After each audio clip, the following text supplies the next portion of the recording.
Hey guys, I'm just sitting here making lunch, and thoughts are going through my head, and I'm thinking about all this stuff.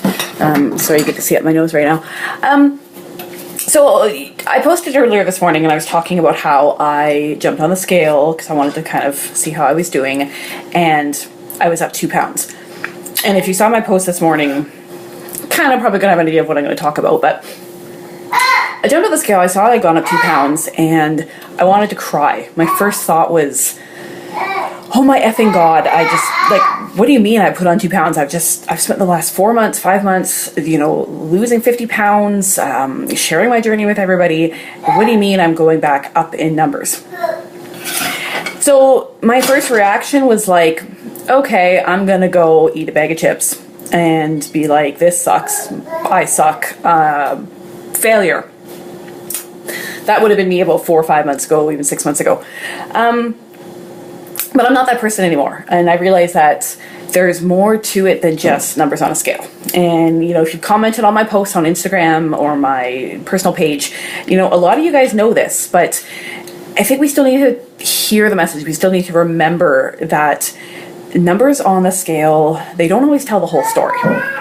So, I think about it, TMI right now, but I'm on my period, so I could be bloated. I'm doing a new really high intensity workouts. It's more of an intermediate workout program. So I'm building muscle, which we all know, or we should all know, that muscle weighs more than fat. So that could be why my numbers are going up.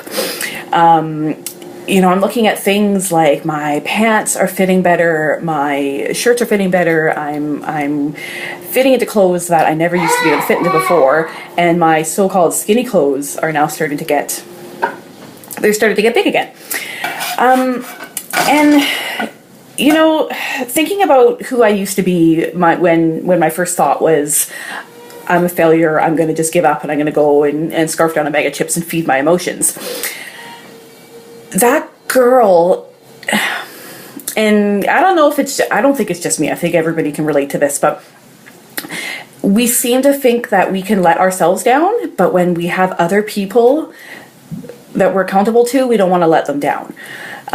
So knowing that, if it was just me and I wasn't sharing my journey with people and I wasn't a health and fitness coach and it was just me, myself, and I, yeah, there's a really good chance that seeing those numbers on the scale would have made me turn to food and would have made me fall back on some of my bad habits.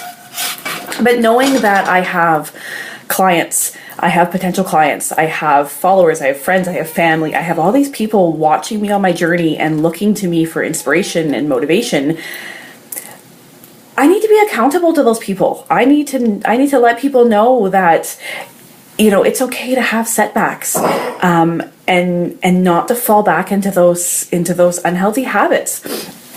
And for me, and I'm sure you're like this as well, when you have people that are relying on you, you're more likely to follow through. So I don't know, I'm kind of getting a little bit scatterbrained right now because I'm trying to focus on making lunch, but this is me, this is real, so whatever. So I guess the whole point of my little story here, just to reiterate onto my earlier post this morning, was don't let numbers on a scale define you. And don't let yourself fall back into those bad habits. For those of you that are on this journey with me or are thinking of starting your own journey, you're going to have ups and downs. For people to hear me say that, hey, look, I've lost 50 pounds in 4 months, a lot of you probably thinking, well, that's great, good for her, but I'm never going to be able to do that.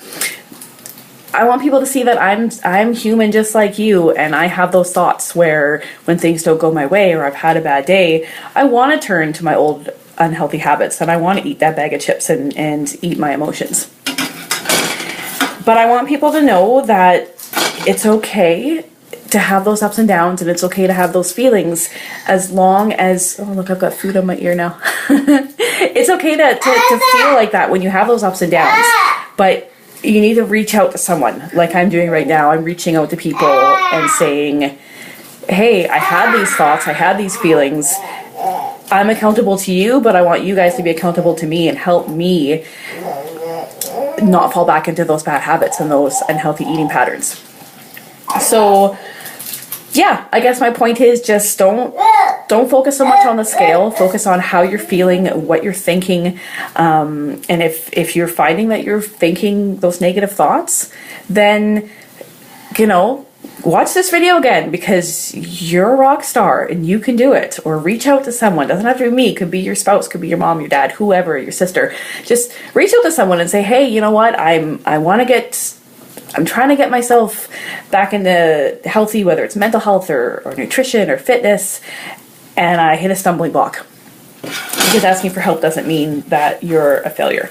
And in fact, asking for help is one of the best ways to succeed. I mean, that's my job, right? I'm here to help people. So never be afraid to ask for help, and don't ever let numbers on a scale define you, because you are more than just a number. Just like I'm more than just a number. So anyway, so thanks for watching my live video. I'm going to finish making my lunch now, and I hope you guys are eating something healthy too. Talk to y'all later. Bye.